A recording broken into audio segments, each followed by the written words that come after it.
Assalamualaikum warahmatullahi wabarakatuh. Magandang umaga sa ating lahat mga kapatid sa pananampalatayang Islam. Nabanggit natin nung nakaraan ang mga karapatan ng mga halal propeta Muhammad sallallahu alaihi wasallam ay ito po ay napakarami at kinakailangan natin maintindihan, maunawaan, malaman kung ano yung karapatan ni Propeta Muhammad sallallahu alaihi wasallam sa atin bilang kaniyang ummah. So una pong karapatan ni Propeta Muhammad sallallahu alaihi wasallam ay yung nabanggit natin na ang paniniwala sa kaniyang pagiging propeta. Kailangan, obligado na tayo ay maniwala sa pagiging propeta, nabi na ni Propeta Muhammad sallallahu alaihi wasallam.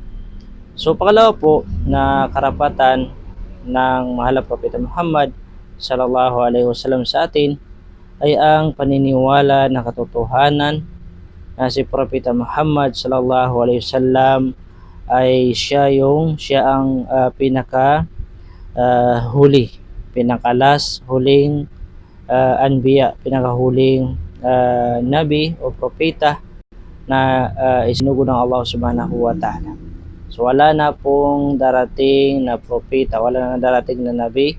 Ang pinakahuling propeta sa atin ay si Muhammad sallallahu alaihi wasallam. Siya ang pinakahuling propeta at siya ang pinakahuling sugo o rasul, mga kapatid sa Islam.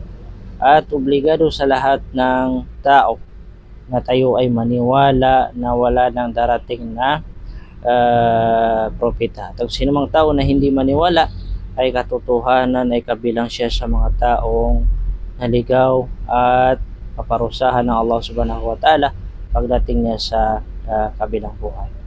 So bilang isang mananampalataya ay dahil alam natin ang pinakahuling propeta ay si Muhammad sallallahu alaihi wasallam, ay narapat lamang na sundin natin ang kaniyang sunnah, no, gawin natin ang kaniyang mga katuruan upang hindi tayo maligaw, mga kapatid sa Islam.